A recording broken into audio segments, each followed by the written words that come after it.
Hello cuties. It's time for another stats update and wrap up and haul.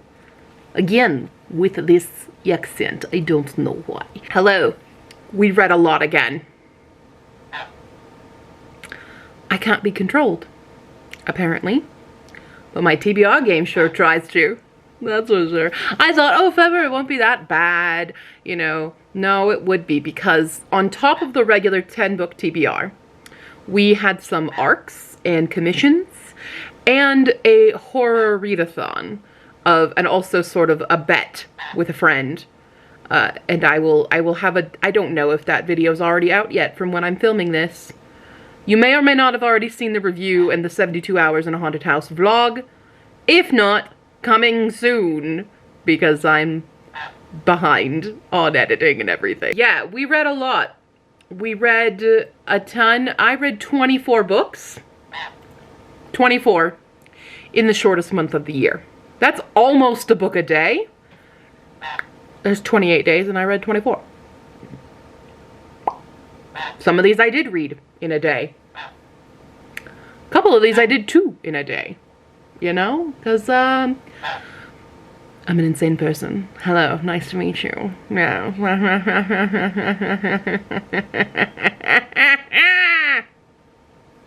I'm sorry. So anyway, we're gonna do our quick fire reviews of all the books I read. I do have them all right here next to me. Well, no, I don't have them all because a bunch of them I read as digital copies because of certain things. There are certain reasons for that. The first book I do have a physical copy of, and that is The Shadow of the Wind by Carlos Ruiz Zafón. And this is a translated work. It's fairly popular. It's a literary, historical, slight magical realism, very slight magical realism. And this was fine. I expected to love it a lot more than I did. I did give this 4 stars. Yeah. It's 4 stars. It's kind of a low 4 stars. There were some things that I didn't like, but it's fine. I'm not usually a literary person, but it's fine. The next book I don't have a physical copy of. This was one of the commissions that I received, and I read this as an ebook, and that is Tales from the Gas Station Volume 1 by Jack Townsend, and I gave this 3 stars. It was fine. It was kind of fun and a little bit satirical, a little bit Welcome to Night Vale, a little bit Douglas Adams, a little bit, you know, that kind of satirical sci-fi horror. Not sci-fi, more so like paranormal horror. And it was fine, and I'm also being commissioned this month to read the next one specifically as audiobook, so we'll see if it improves at all. Then we continued a series, and that is A Restless Truth by Freya Marski. This is the sequel to A Marvelous Light, and it deals with a more sapphic relationship, where the first one is a male-male relationship. It is historical fantasy, and I thought it was fine. My main issue with this is I did listen to it on audiobook, and I had a real struggle knowing whose POV I was in, because the narrator didn't change their kind of mannerisms or anything to indicate that we were in another one, because it doesn't do like a chapter title where it tells you whose POV we are in, so I found that a little difficult to follow. I still enjoyed it, but I liked it less than I liked A Marvelous Light. But I think, did I struggle the same way with A Marvelous Light? I know I struggled a little bit with both of these, but I think I struggled with this one a little bit more than I did the first one. I don't know, but I gave it 3.5. Then we read an arc which was provided by the author in exchange for an honest review, and I unfortunately did not like this. I gave it 2 stars. I thought it was very weak in world building. Hala and I both read and reviewed this one on a stream. You can see the full rant review of that. I just really didn't like it. I thought it shouldn't have been published yet. It needs a lot more editing. It needs a lot more building and character work and plot work. It needs a lot more, in my opinion. So I really didn't enjoy that one. Then we read a book that's been on my shelf for forever, and that is Nixia by Scott Reintgen. I'm so sorry. I don't know how to pronounce that name. Reintgen? It's German, right? So it would be Rhein. It's the TG thing. Reintgen. I'm gonna go with that. This is a sci-fi, and I did enjoy this one. I'm hoping the next ones are a little bit better. I gave this one 3.5 as well. It had a lot of elements that I really was into and some that I was not, particularly the weird love interest sort of situation near the end. I did not care or believe it, so we'll see how we do with the rest of that. But it's one of those stories where it's like you bring these talented teens to train them to go to this other world situation. So if you like stories like that, you'll probably like it. I'm a big fan of like training for space travel kind of thing. So between that and like the final 6, I enjoy those types of stories. Then we read a new release, and that was Hellbent by Leigh Bardugo. This is the sequel to Ninth House. I liked it. It didn't make me gag like Ninth House did. I also gave this one 3.5. I struggled a bit. I had a hard time remembering who we were dealing with, what characters. The parts that I did remember I really enjoyed, but some of this world building is a little bit muggy for me. But I still overall really did enjoy it. I just don't think I like her adult stuff as much as I like her YA stuff. I also freaking hate this cover so much. It's a freaking rabbit. I hate rabbits. I hate them. But yeah, so I again gave this one 3.5. There's a lot of 3.5s this month. Then we did another arc, and in this book is now out. Actually, both those arcs are now currently available for reading. But this is the first 5-star of the month, and that is Surviving Daybreak by Kendra Merritt. Now, I read this as an ebook copy, and then Kendra was very, very kind to send me a physical copy. Thank you, Kendra.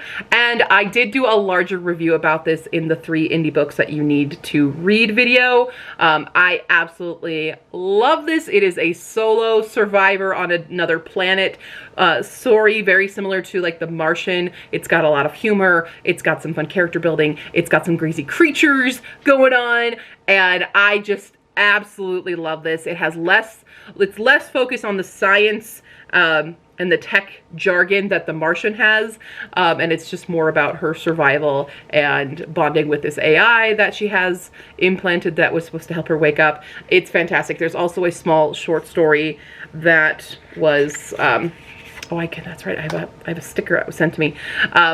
There's also a short story that takes place with the nurse that wakes our main character up, and her, how she's, what happened on this ship and why it crashed. But absolutely love this. Definitely pick this up. Fantastic 5 stars. So the next book is another 3.5. It is a very hyped up book. It's kind of a mystery, and that is The Inheritance Games by Jennifer Lynn Barnes. Again, I gave this 3.5. I wasn't as into it as a lot of other people are. This book is, if you know the Japanese story, there's I only know it as a drama but I believe it's probably a manga and anime, possibly an anime, definitely a manga as well, and that is Adashinshi no Danshi, and this is the exact same plot of a random girl being chosen to be a billionaire's successor, basically his heir, after he passes, and then he has a house full of boys that were also supposed to be heirs who are actually blood related to him, or sort of. Adashinshi no Danshi, I think only like one of them is actually blood related. But it's a house full of mysteries and things, and it's like, this is the same book. It's just more CW than the other one, which is much more comedic and fun. So yeah, this was basically reading a drama that I already know well. Yeah, it's fine. 3.5. I'm hesitant about the sequels because I heard the sequels are not as great. The problem I have, especially with like billionaire stories, is billionaires could literally solve all of the world's problems and they actively choose not to, and it drives me a little bit insane. So there's a point in this book where she's like, I want to help this one guy that she knows, and there's an argument being like, you can't just, individually target, you have to do this on a bigger scale. And I'm like, guess what? You have billions of dollars. You can literally solve individual problems in the same manner and everything's fine. Like, you won't have a dent and it won't matter. You can do that. It's a dumb point. It's a really, really, really, really, really dumb point, and I don't like billionaire stuff. So 3.5. Next up, we did another new release, and that is The Stolen Heir by Holly Black. This is a continuation of the, I know it's The Cruel Prince, but The Cruel Prince has an actual series title. Folk of the Air. That's what it is. Folk of the Air. So this is a new duology, possibly. I think it's just a duology with the story of Oak, who we all know and love from the original one. And Oak is all grown up now, but it's less so Oak's story, and it is, I forget her name, Surin. Yes, Surin. The thing with this, I gave it 4 stars. I did enjoy this one. It did lose me a little bit. I forgot a lot about some of the world building, so I would have liked a little bit more of a recap in what happened with Jude and Cardin's whole like battle at the end, because I forgot what really went down in Queen of Nothing, so the connection for who Surin was very confusing for me. Otherwise, I did still really enjoy it. I thought it was fun. I do think I like the Cruel Prince trilogy more than this one, because Oak, having seen Oak as a child and then grown up, it feels very drastically different than the child we knew. Obviously, he's grown up, but I didn't necessarily believe his characterizations as a grown-up based on what we already knew of him. Then we get into 72 Hours in a Haunted House readathon. So I read 4 books. I intended to read 5, but one of them didn't drop. I wouldn't have finished it in time anyway, because it took me a lot longer to read some of these books than before. So a bunch of them, I only own 1 of them. A bunch of them were ebooks and audiobooks. So the first one was an audiobook, and that is the Haunted Forest Tour, and I gave this one 3 stars. I actually might change that to like 2 to 2.5. I really didn't like this one very much at all, and I anticipated loving this one the most, and it was the one I hated the most, so that's really fun. Then we read 14 by Peter Clines. I gave this one a 3.5. It was fine. It was long and weird. I expected to hate this one actually the most. I think it was like the 3rd best. I don't know. I have an official ranking and I've already forgotten it. Then we did have one because Nina did send me a copy. Thankfully, this was one of the better ones, and that is 100 Fathoms Below by Stephen L. Kent and Nicholas Kaufman. This is a vampires on a submarine story, which was very fun and intriguing, and I did end up actually liking this one a lot more than I thought to. I gave this one 4 stars. 4 stars. 4 stars. And then lastly, we read The Hatching by Ezekiel Boone, and I hated this book. It was boring and stupid, and I didn't like it. And I gave it 3 stars. Again, between The Hatching and Haunted Forest Tour, they probably should go lower than 3, to be honest, now that I'm reflecting more on them. But for now, they're 3 stars, and they're fine. I don't like them very much. Then I'm really sad to report another 3.5 stars because this is a super hyped book. I got this for Christmas. I was really hyped to read this. That is Legends and Lattes by Travis Baldree. I didn't really care for it that much. I wanted so much more. I was really looking forward to the cozy fantasy aspect of this, and there is that. But I wanted more relationships and more scenes between the characters. I wasn't really getting that. I wasn't getting the bonding. I wasn't getting this found family situation. I didn't really believe the romance. It kind of comes out of nowhere, and I didn't really like that Travis Baldree read the audiobook. I felt weird by it because the characters are girls and he is not a woman, as far as I know. But I wanted more. And here's the thing about this. I work in the coffee industry, okay? I work for a company that sells and repairs and services coffee equipment for franchises and coffee shops and stuff. So I know a lot about coffee already, and a lot of this book is explaining coffee and explaining coffee store and cafe management and stuff, and I'm like, I don't need that. That's not what I'm reading this book for. I felt that was way too much, and I wanted more about these characters and building this little found family, and I didn't get that. There was a connection lost. I still enjoyed it, but 3.5. The only other 5-star, again, This is in the You Need to Read These Indies, is Angels Before Man by Raphael Nicholas. This was amazing. It is a gay retelling of The Fall of Lucifer, and it's fantastic. And this is the only time where I was like, I was really invested in a literary novel, because this is a literary fantasy, and it's so freaking good. There's a lot of trigger warnings. Definitely go check out my video about this where I gush for 20 solid minutes. Actually, technically the raw footage is 40 minutes of me gushing, and I edited it down for you all. You're welcome. Absolutely 100% love this.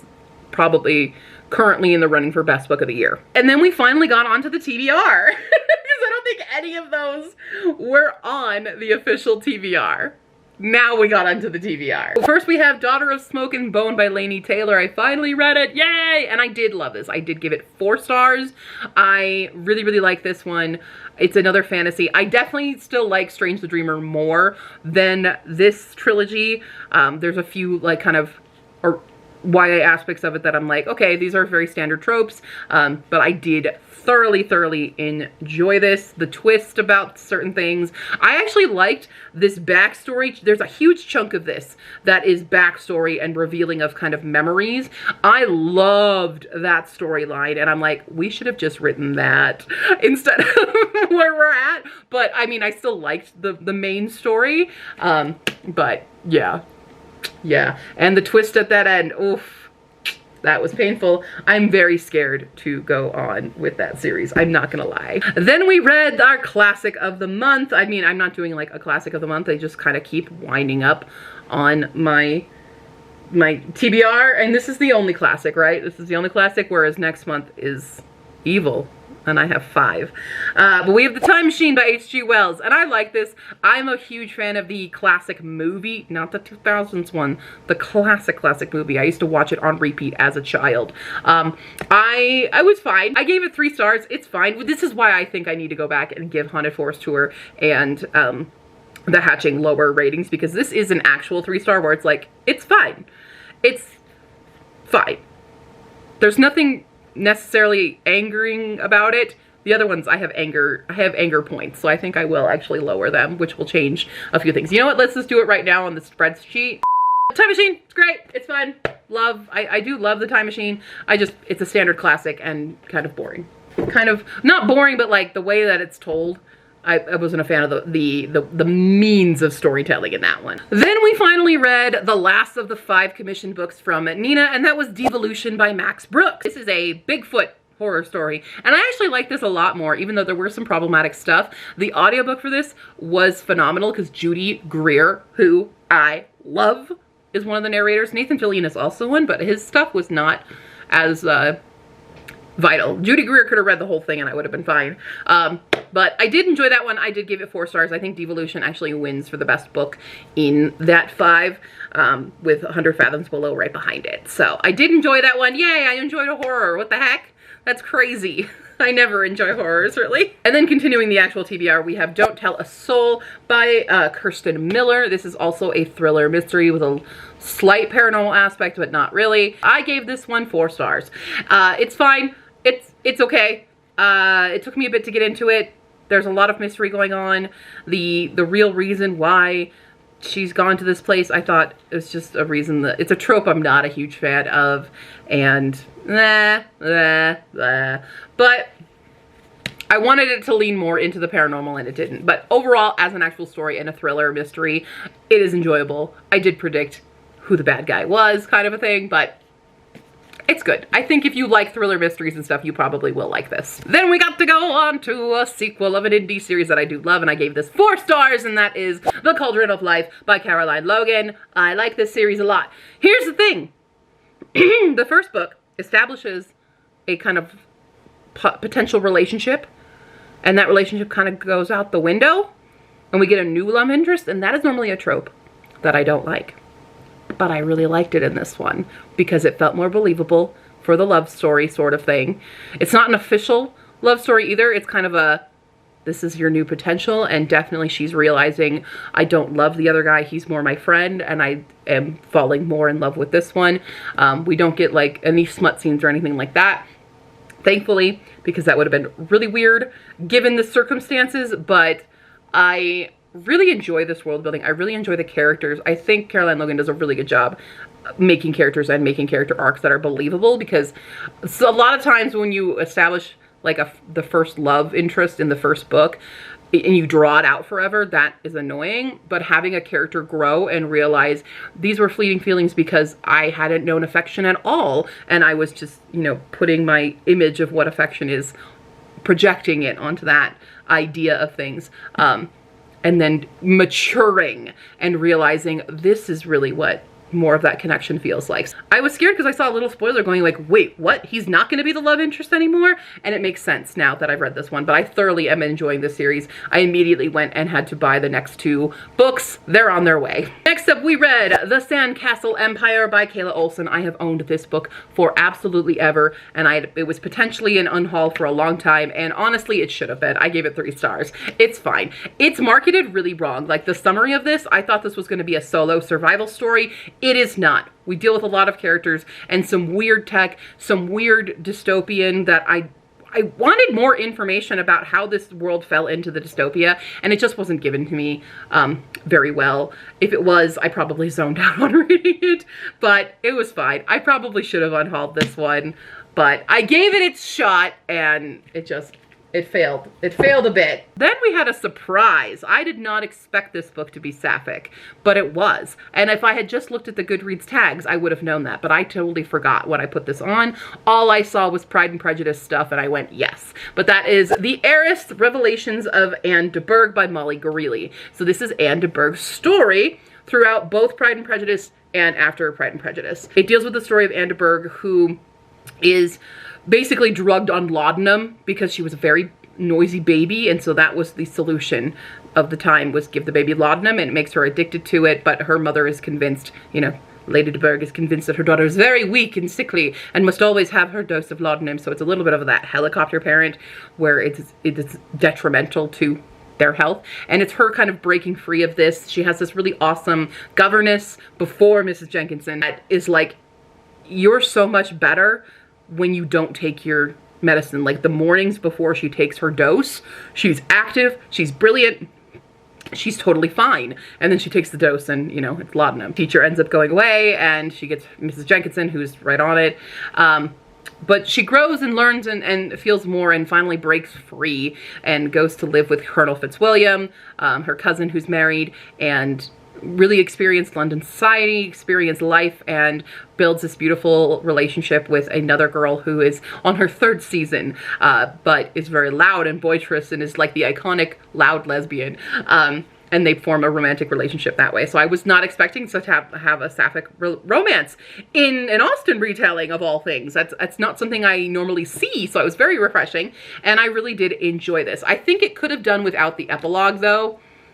I think we could have done without that. I did denote it a star because I wanted a reunion between her and her old governess. I think she should have gone out and looked for her at some point. That would have been a better ending to the story, but the epilogue's fine. It's just unnecessary. Then we read another one. This is a 23 of 2023. It is also a nonfiction, and that is Escape from Camp 14 by Blaine Harden. This is one man's remarkable odyssey from North Korea to the freedom in the West. I gave this 3 stars, honestly. Not because of the journey itself, the writing style. Like, it's also read by Blaine Harden, and I always feel weird when a white man is telling the story of a POC person. I prefer stories like this from their perspective, but the character himself would not have even written any of this down, because he's actually a very problematic person, but that's also part of North Korea's regime in turning innocent people into gray characters. Like, he betrays his own family, and like gives them up, and it ends like with his mother being hanged and his brother being shot because they tried to escape and he tattled on them. But he also suffers and stuff, and that's part of this. The fascination I have with North Korea is what this regime has really done, not only to in the world, but to its own people, and why it continues to do this.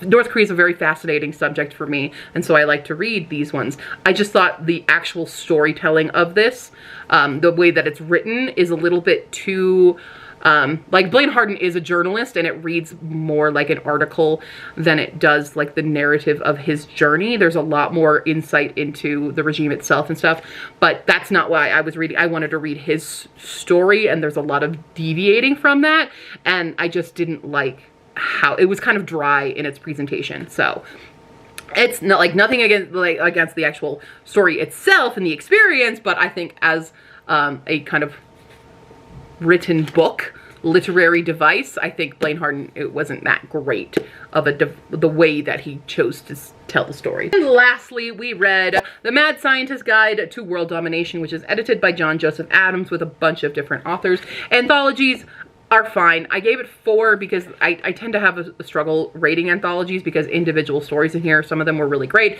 some of them were really bad, some of them were mediocre. I think I like Seanan McGuire's story in here most of all, which is weird. That was actually my first experience reading Seanan McGuire. I haven't read any of her other stuff, but I definitely enjoyed hers the most. It's the one that I remember the most. Other ones were just kind of bleh, but it's all, you know, stories of mad scientists and different things, but some of them I just really, really hated. Some of them I really enjoyed. And that's it. Cool. That is all the reviews. Sorry. I'm trying to do these fast. You know, I get talking and I just like talking about books. So let's look at the stats. We're going to be able to compare months now. And the contrast between these is very, very interesting. So right up here at the top, I want to zoom in more, but I don't think I can do it on this.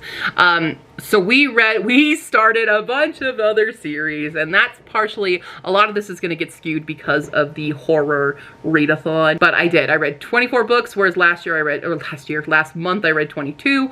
We read 8,523 pages, whereas that's over 1,000 more. It's 1,400 more than I did last month. We listened to 147 hours, which is interesting because it's very close to what I did last, which is 141. We read 6 indies, the exact same amount. I read 6 indies last month. I've read 6 indies this month. Again, no own voices. I began 10 series. I continued 2, and I did complete 1. Did I complete 1, or did it just up to publication kind of a thing? Definitely started a ton more. On averages, we did read bigger books this month with an average of 355 pages versus 323. And per day, I didn't do this last month. I started tracking per day. I was reading about 304 pages, whereas last month I was reading 230-ish. But hours-wise, my audiobooks were shorter at only 10.5 hours, whereas last month it was 12.82. Average days, I was quicker, but not by a whole lot, 2.83 days per book. Last month it was 2.95. My ratings were lower. I didn't read as quality books as I did last month with 3.52 average star rating. Last month was 3.86. I definitely read a ton more audiobooks. I read 14. We did 4 ebooks, so we're chugging along on ebooks. 4 paperbacks and 2 hardcovers, so 6 physical reads in total, whereas last month I read 9. But no, well, I mean, technically I read 10 because of the ebooks. So, close. Where I got them from, I did a lot of Libby and a lot of Scribd. I did have the 2 ARCs. I had a first edition, and then I did pay for one on Kindle, and I did get one for free on Kindle. I read so much adult. Who am I? 75% of the books I read this month were adult. What is happening? I'm a YA girl. What is happening here? I'm very confused. I didn't read any middle grade, but we read 6 young adult and 18 adults. Genre breakdown, this is skewed because of the readathon. I predominantly read horror this month because of the horror readathon. But I think right after that is also thriller mystery. I only read 2 fantasy romances. Everything else is very scattered, but 6 horror books in total. Average rating wise, again, this was a lower month. I didn't read as many 4 stars as I usually do. I only had 2 5 stars, ton of 3.5s and 3s, so 11 books were 3 to 3.5. So yeah, not a great reading month in terms of quality. Ton of novels, obviously 22 of the books were novels. I did 1 anthology and 1 novella. I also read a ton more new authors in comparison to what I read last month, so a ton more were new to me. 16 were new, and 6 were repeats, and 2 were actual debuts. Thank you for your discussion on the debuts. I have since edited the tracking of that. I did read more disability. Last month, I think only 4. We had 5 with main characters with disabilities in this one, and we did have more queer main characters. We had 5 queer main characters, 5 queer side characters, and 2 with disabilities on the side. Side characters on the side. 2 side characters with disabilities. There was still a heavy absence of disability and queer, but definitely read a bit more this month. In terms of author gender, I read more dudes, and again, I think that's skewed because of the horror readathon. Horror is a fairly male-dominated genre, but I read 12 written by men, 1 written by a woman, and 1 written by a trans man. Character genders is like perfectly even. We have 8 of each, basically. 8 women, 8 men, and 8 that were a combination of narrators, basically. Nationality-wise, yes, predominantly American. Again, we read more American than we did last month, if you can kind of see the breakdown there. We have 1 Scottish, 1 British, 1 Canadian, and 1 Australian. In terms of setting, I don't know why the color schemes don't match on this one, but they don't for some reason. We read almost the same. We read 11 set in the US, a bunch set in fictional lands, a couple in England, 3 in England. We had 1 in Czech Republic, which is Daughter of Smoke and Bone, and 1 North Korea, Spain, and space and stuff. So a little bit bigger of a breakdown between where we're reading at. Between publishers, Penguin actually won this month. Last month, I believe Self Pub won. Penguin took the cake with 6. So well done to you, Penguin. I still read a bunch of self-pubs and small presses and stuff, but Penguin. Still 0 Simon & Schuster all year long so far. I have read 0 Simon & Schusters. Do I own Simon & Schusters apparently? I don't know. We did read a bunch from that were released this year. Obviously we had 2 arcs that released, and we had Hellbent and Stolen Air, but predominantly books that were published between 2015 and 2019 won again, because we had 8 last month. We had 6 this month, so we have a little bit more of a distribution here. Acquisition year, though, 2023, got a lot. That's, again, because of this horror readathon. Nina sent me a book, a bunch I had to get on Kindle or audiobook, and the arcs, they're all things that I got this year. But 2022, close behind with 9 on that one. And where I acquired them from, so last month, Book Outlet was really the winner. This month, it's Gifted. I had a lot of books that were, again, gifted to me by the authors, gifted by friends, ton of gifted ones. But yeah, that's that. And then average cost of the books. So last month, $187.51. This month, it's $142.27. Again, because I had a lot of gifted. So the average cost of the books this month was $5.93. And those are the stats. I love me my stats. I hope you guys do too. And now for the book haul. I got a lot of books in February. Here is Other Q to tell you all about those. Hello all, and welcome to the haul portion of the update stats video. I definitely collected a lot more books this month because I wasn't on a book buying ban, and there were some sales. So here they are. This is what I got. I'm not gonna do a large amount, hi, welcome over, of explanation about the books or anything. I'm just gonna show you which ones I got. Let me know down in the comments if you've already read these and if there's something of interest or if they're horrific and I should have never wasted my money on them. Put those down below. You ready for this? I guess she did want to be in the video today. These are in absolutely no specific order. They're just these 2 stacks that I have here. We have This Is Not the Jess Show by Anna Carey. This is kind of a Truman Show mystery thriller kind of thing. The Kindred Spirits Supper Club by Amy E. Reichhardt. Contemporary romance, clearly. This Vicious Grace by Emily Theed. This is a fantasy romance that came out last year. We Can Be Heroes by Kira McCauley. This is a kind of magical realism, also came out last year. The Queen's Rising by Rebecca Ross. This is a high fantasy. I am now obsessed with Rebecca Ross, so I had to get her other older stuff. The Darkening by Sunya Mara. Again, another high fantasy, I think, also came out last year. The Hive by Barry Lyga and Morgan Baden. This is a dystopian sci-fi. Young Damned and Fair by Gareth Russell. This is the life of Catherine Howard, 5th wife of King Henry VIII. This is a nonfiction, and yes, did I buy this because I'm obsessed with the musical 6? Yes. If We Were Villains by M.L. Rio. This is a dark academia that everybody raves about. A Sky Painted Gold by Laura Wood. This is a historical fiction that's gorgeous. The Silence of Bones by June Her, another historical fiction. I am obsessed with June Her right now. All Systems Red by Martha Wells. This is a hard sci-fi about Murderbot. You probably have heard about Murderbot. Finally have a copy. Ordinary Monsters by J.M. Miro. This chonker also came out last year. It is a historical fantasy horror. In the Wild Light by Jeff Zentner. This is a realistic contemporary, a literary contemporary. The Mask Falling by Samantha Shannon. This is the 4th book in the Bone season. Finally have paperback so I can continue the series. The Deck of Omens by Christine Lynn Herman. This is the sequel to The Devouring Grey, a paranormal, urban fantasy, horrific kind of thing, but this is the conclusion to the duology. I Must Betray You by Ruta Sepidis. This is a historical fiction with a Romanian history, which is why I love Ruta Sepidis, because she writes other stuff. I've never read a single book by her. I own every single book.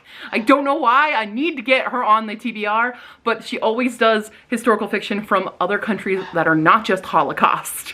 And if it's set during the Holocaust, it's in a different country. Rosaline Palmer Takes the Cake by Alexis Hall, another contemporary romance. Squire by Sarah Alfagi and Nadia Shamas. I'm not actually sure how you pronounce those names. I apologize. This is a graphic novel, kind of historical fantasy. Portrait of a Scotsman by Evie Dunmore. This is the 3rd book in the League of Extraordinary Women. I read the 1st book last year, and this is number 3, historical romance. Accomplished, a Georgie Darcy novel by Amanda Quain. This is a Georgiana Darcy from Pride and Prejudice. It's a Pride and Prejudice retelling from Gigi's perspective. I say Gigi because I love Lizzie Bennet Diaries. From Georgie's perspective, Georgiana. Stardust in Their Veins by Laura Sebastian. This is a sequel to Castle in Their Bones, which I have not read yet, but I had a deal on this one, so I got it. Afterglow by Phil Stamper. This is the sequel to Golden Boys, which is a contemporary coming-of-age slight romance. I loved it. 4 queer boys just trying to work their way through their own issues. The City Beautiful by Aidan Polidoros. This is a... oh gosh, is this high fantasy? I think this is high fantasy. Ian gave it to me. Thank you, Ian. It's been on my TBR for a bit. This book, I am so excited that I finally have a copy of it. You've probably already heard me talk about this on stream. This is a book I have been searching for years. It is out of print, and it is always like hundreds of dollars on Amazon. But lo and behold, I was just casually looking on Amazon, and I was editing my wish list, and it was $20-some, and I went, yes, give me it now before it becomes $986 again. But that is Unequal Affections by Laura S. Ormiston. This is a Pride and Prejudice retelling where Lizzie accepts on the first proposal and how the story unfolds from there. I am so excited about this book. And we have Heaven's Equal by Tycho Dwellis. This is volume 1. It is the first 6, like, I don't know comics very well. The first 6 volumes bound into 1 volume. I don't know how else to say this. This is kind of a contemporary fantasy retelling of Journey to the West. It's very awesome. I've read the first, like, original volume. I haven't continued, but I can continue the rest of the series in 1 fantastic volume. Yay! We have The Charm Offensive by Alison Cochrane. This is a contemporary romance, male-male romance. Twice Shy by Sarah Hogel, another contemporary romance. Fly by Night by Frances Harding. I believe this is a middle grade fantasy adventure. Act Cool by Tobley McSmith. This is a trans POV contemporary romance. I don't know if it's actually fully romance, but contemporary. Master of Iron by Trisha Levenseller. This is the sequel to Blade of Secrets, which I also haven't read yet, but Second and Charles had it, so why not? Again, another fantasy romance, I think. She mostly writes fantasy romance. Right Where I Left You by Julian Winters, another contemporary male-male romance. Oh, look at that, another contemporary male-male romance. The 99 Boyfriends of Micah Summers by Adam Sass, also came out last year. I think Right Where I Left You also came out last year. Then new release for this year, The Severed Thread by Leslie Vedder. This is a Sleeping Beauty retelling. It is the 2nd book. It's sequel to Bone Spindle, which I absolutely loved. And this is one of my pre-orders I won off of my dad. It is a sapphic romance and a cis romance, a straight romance as well. There's 2 pairs of people in this, and it's fantastic, and I love it. The Marvelers by Danielle Clayton. This is a middle grade fantasy. Speaking of middle grade fantasy, Zachary Ying and the Dragon Emperor by Shiranje Zhao. And we have Strike the Zither by Joan He. This came out last year as well. Sense and Second Degree Murder by Tears of Price. This is the sequel to Pride and Premeditation. These are all Jane Austen murder mystery retellings, so historical mystery / romance. There's so many. We have Silver in the Wood by Emily Tash. This is a indie short novel, short story, fantasy romance, I believe. Wild is the Witch by Rachel Griffin. This is a paranormal, urban, contemporary fantasy. Instant Karma by Marissa Meyer, my favorite author. This is, again, a contemporary romance with a little bit of a supernatural element to it. And lastly, Love and Other Disasters by Anita Kelly, a contemporary romance. That's the haul for February. Now I gotta put these all on the shelf, so I gotta go chaos shelve these, and then we'll find out if any of them make it onto the March TBR, but by the time you see this, the March TBR is already out. So yeah, you can confirm if I managed to get Unequal Affections on it or not, because I really want it on there. Cool. Back to the rest of the video. And that's it. That's my review haul stats. Hope you guys actually like these kinds of videos. If there's anything you would like to see differently, please let me know. I'm happy to take those critiques. But yeah, that was a lot of books this month, and I've got a ton more to read in March. If you watch the March TBR, it is the worst TBR I've ever gotten. So, cool, great, awesome. I'm gonna go now. Check out my Kobe page. You can commission me to read more books. Those are currently open for April, although I don't know when this video is coming out, so who knows how far. But currently April and May. April and May commissions are open. March is closed. Cool, awesome. I'll see you next time, cuties. Bye.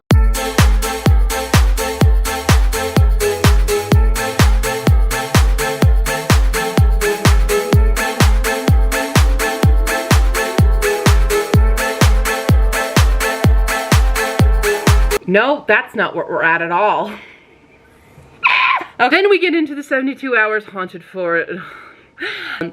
In terms of, all right, nope, never mind.